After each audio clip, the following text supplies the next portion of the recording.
जय हिंद फ्रेंड्स, मैं देवेश शुक्ला आप सभी का ऑनलाइन क्लासेस में वेलकम करता हूं।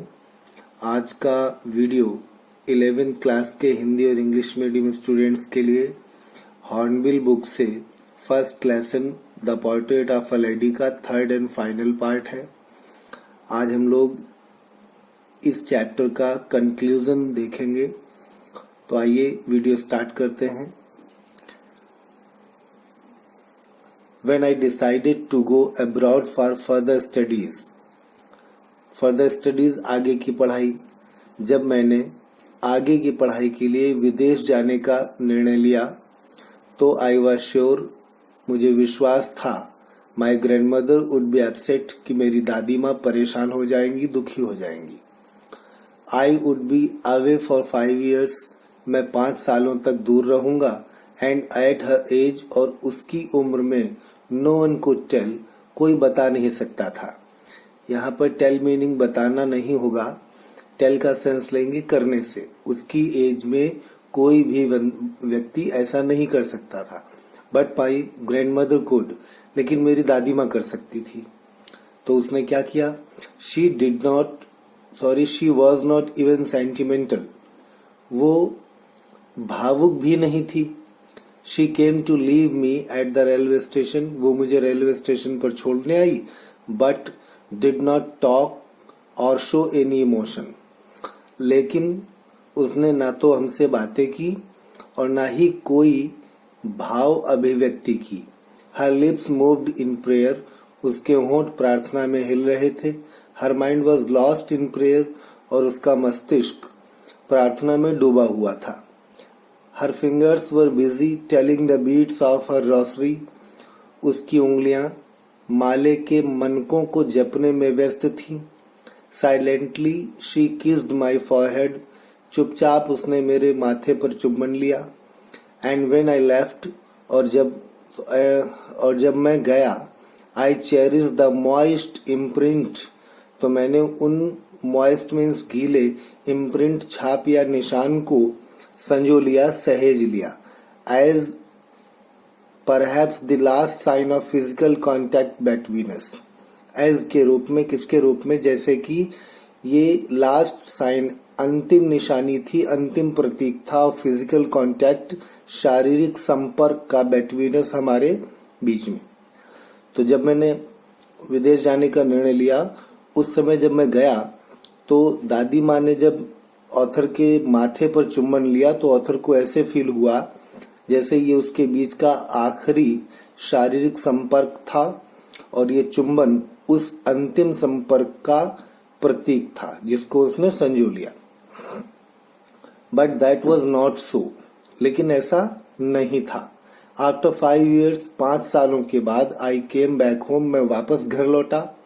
And was met by her at the station, और स्टेशन पर मैं उनसे मिला। She did not look a day older, वो एक भी दिन बूढ़ी नहीं लग रही थी। मीन्स जितनी उम्र में मैं उसे छोड़ करके गया था, 5 साल बाद भी वो उसी एज की लग रही थी, एक दिन भी उम्र उसकी ज्यादा नहीं लग रही थी। She still had no time for words, अभी भी उसके पास बातें करने के लिए समय नहीं था। And while she clapped me in her arms, और जब मुझे उन्होंने अपनी बाहों में भरा, अपने गले लगाया, तो I could hear the reciting of her prayers, मैं उनको प्रार्थनाएं गुनगुनाते हुए सुन सकता था। Even on the first day of my arrival, और यहाँ तक कि मेरे आने के पहले दिन भी, her happiest moments were with her sparrows, उनके सबसे प्रसन्नतापूर्ण क्षण उनकी स्पैरोज, गौरैया चिड़ियों के साथ में ही थे। मीन्स उनको मेरे आने से उतनी प्रसन्नता नहीं थी, खुशी नहीं थी, जितनी उन्हें अपनी स्पैरोज के साथ में मिलती थी। होम, जिनको शी फेड लॉन्गर, वो बहुत समय से खाना खिला रही थी। And with frivolous रिब्यूक्स, frivolous means तुच्छ या व्यर्थ की, रिब्यूक्स मीन्स झिड़कियां, डांट फटकार। व्यर्थ की डांट फटकार के साथ लंबे समय से जिन चिड़ियों को वो भोजन करा रही थी, उन चिड़ियों के साथ ही मेरे आने के पहले दिन पर भी उनको उन्हीं के साथ में सबसे ज्यादा प्रसन्नता मिल रही थी। नेक्स्ट पैसेज में लिखते हैं, इन the evening a change came over हर, शाम को उनमें एक परिवर्तन आ गया। शी डिड नॉट प्रे, उन्होंने प्रार्थना नहीं की। She collected the women of the neighbourhood, उन्होंने पास पड़ोस की महिलाओं को इकट्ठा किया। गॉट एन ओल्ड ड्रम, एक पुराना ढोल मीन्स ढोलक ली, एंड स्टार्टेड टू सिंग, और गाने गाना शुरू कर दिया। फॉर सेवरल आवर्स, कई घंटों तक, she thumped the sagging skin of the dilapidated drum. Sagging means लटकी हुई, स्किन खाल मीन्स चमड़ा, डिलैपिडेटेड पुराना, ड्रम ढोलक, पुराने ढोलक की लटकी हुई खाल मीन्स चमड़े को, मीन्स हम शॉर्ट में कह सकते हैं फटे हुए ढोलक को।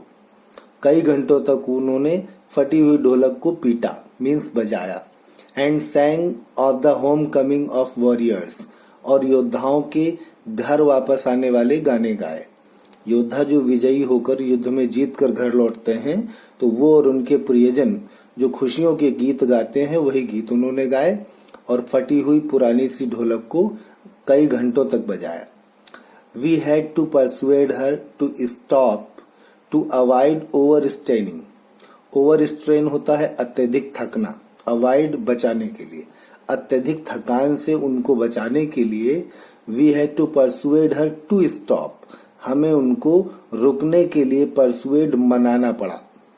That was the first time, ये पहला मौका था, since I had known her, जब से मैं उनको जानता था तब से ये पहला मौका था, that she did not pray, कि उन्होंने प्रार्थना नहीं की। ये पहला अवसर था कि उन्होंने प्रार्थना नहीं की। जिस दिन ये लौटा उस दिन सब कुछ नॉर्मल था एज प्रीवियस, लेकिन शाम में ऐसा परिवर्तन आया कि उन्होंने प्रार्थना नहीं की बल्कि गाने गाए।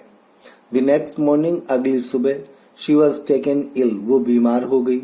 It was a mild fever, उन्हें हल्का सा बुखार था। And the doctor told us that it would go, और डॉक्टर ने हमें बताया कि ये चला जाएगा, मीन्स बुखार उतर जाएगा। But my grand mother thought differently, लेकिन मेरी दादी माँ अलग सोचती थी। शी टोल्ड अस दैट, उन्होंने हमें बताया कि हर एंड वॉज नियर, उनका अंत समीप था, उनकी मृत्यु पास थी। शी सेड दैट, उन्होंने कहा कि since only a few hours before the close of the last chapter of her life she had omitted to pray. Omit होता है चूक जाना, छोड़ देना। शी सेड दैट, उन्होंने कहा कि, अब इस दैट के बाद हम आगे की लाइन लेंगे तब इसका मीनिंग निकलेगा, और वो लाइन है, she was not going to waste any more time talking to us. उन्होंने कहा कि वो हमसे बात करने में और अधिक समय व्यर्थ नहीं करने वाली थी, सिंस, क्योंकि, only a few hours before, कुछ ही घंटे बाकी थे, the close of the last chapter of her life, उनके जीवन के आखिरी अध्याय के समापन में। उन्होंने कहा कि उनके जीवन के आखिरी अध्याय के समापन में कुछ ही घंटे बाकी थे, इसलिए she had omitted to pray, वो प्रार्थना करने से चूक गई। अतः वो बातचीत करने में ज्यादा समय नहीं बिताएगी, ज्यादा समय व्यर्थ नहीं करेगी। मीन्स ऑथर कहता है, दादी ने कहा कि उनकी मृत्यु समीप है, वो मरने वाली हैं, और कुछ ही घंटे उनकी मृत्यु से पहले के बचे हुए हैं, जिनमें वो बातचीत करके समय व्यर्थ नहीं करना चाहती बल्कि प्रार्थना करना चाहती। वो प्रार्थना करने से चूकना नहीं चाहती। वी प्रोटेस्टेड, हमने इस बात का विरोध किया कि भाई प्रार्थना नहीं करो, कुछ देर बातें ही कर लेते हैं। But she ignored our protest, लेकिन उसने हमारे विरोध को नजरअंदाज किया। She lay peacefully in the bed praying and telling her beads, वो बिस्तर पर शांति पूर्वक प्रार्थना करते हुए और माला जपते हुए लेटी रही। Even before we could suspect, और इससे पहले कि हम संदेह कर पाते, हमें आशंका हो पाती। हर लिप्स स्टॉप्ड मूविंग, उसके होठों ने हिलना बंद कर दिया। And the rosary fell from her lifeless fingers, और उनकी निर्जीव उंगलियों से माला नीचे गिर गई। A peaceful pallor spread on her face, उनके चेहरे पर एक शांतिपूर्ण, पैलर मीन्स पीलापन, फैल गया। एंड वी न्यू, और हम जान गए दैट शी वॉज डेड, कि वो मृत हो गई थी, मर गई थी। We lifted her off the bed, हमने उन्हें बिस्तर से उठाया। एंड एज इज कस्टमरी, और जैसा कि रीति रिवाज होते हैं, laid her on the ground, उनको जमीन पर लेटा दिया। And covered her with a red shroud, और उन्हें एक लाल कफन से ढक दिया। After a few hours of mourning, mourning होता है विलाप करना, विलाप करने के कुछ घंटों के बाद वी लेफ्ट हर अलोन, हमने उन्हें अकेला छोड़ दिया। To make arrangements for her funeral, उनके अंतिम संस्कार की तैयारियों को करने के लिए।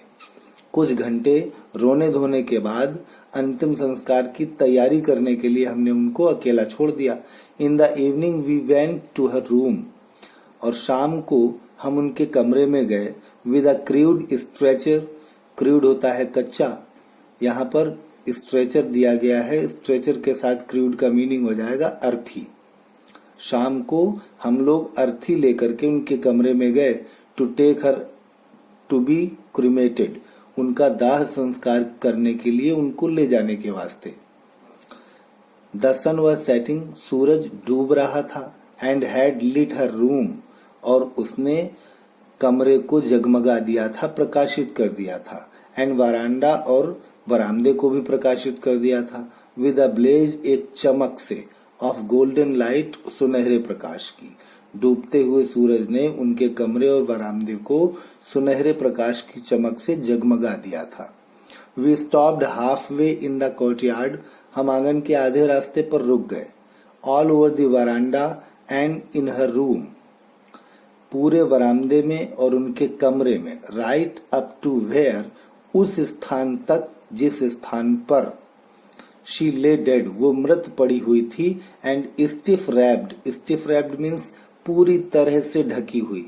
इन द रेड श्राउड, लाल रंग के कफन में, बरामदे में और उनके कमरे में, ठीक उस जगह तक जहां पर वो लाल रंग के कफन में पूरी तरह से लिपटी हुई पड़ी थी, उस जगह तक thousands of sparrows sat scattered on the floor, जमीन पर बिखरी हुई हजारों स्पैरो चिड़िया बैठी हुई थी। देयर वॉज नो चर्पिंग, चहचहाने की कोई भी आवाज नहीं थी। We felt sorry for the birds, हमें चिड़ियों के लिए दुख हुआ। And my mother fetched some bread for them, और मेरी माँ उनके लिए कुछ रोटियां लेकर आई। She broke it into little crumbs, उन्होंने इन रोटियों को छोटे छोटे टुकड़ों में तोड़ा। The way my grandmother use to, जिस तरह से मेरी दादी माँ तोड़ा करती थी। And threw it to them, और रोटी के इन टुकड़ों को उनकी ओर फेंक दिया। The sparrows took no notice of the bread, sparrow चिड़ियों ने रोटी के टुकड़ों पर कोई भी ध्यान नहीं दिया। When we carried my grandmother's corpse off, जब हम अपनी दादी माँ के शव को ले गए, they flew away quietly, way means वे चिड़िया चुपचाप उड़ गईं। Next morning the sweeper swept the bread crumbs into the dustbin, अगली सुबह स्वीपर ने रोटी के उन टुकड़ों को झाड़कर कूड़ेदान में फेंक दिया। यहाँ से स्टोरी फिनिश होती है और हमने देखा ऑथर और उसकी ग्रैंडमदर की बॉन्डिंग कैसी थी, उसमें क्या चेंजेस आए। स्टूडेंट्स, इस चैप्टर से दो मोस्ट इम्पॉर्टेंट क्वेश्चंस बनते हैं। फर्स्ट, ऑथर की दादी माँ का कैरेक्टर स्केच, और सेकंड, ऑथर और उसकी दादी माँ के बीच की बॉन्डिंग और उसके चेंजेस। तो क्वेश्चन आंसर्स हम लोग नेक्स्ट वीडियोस में डिस्कस करेंगे। तब तक के लिए जय हिंद, जय भारत।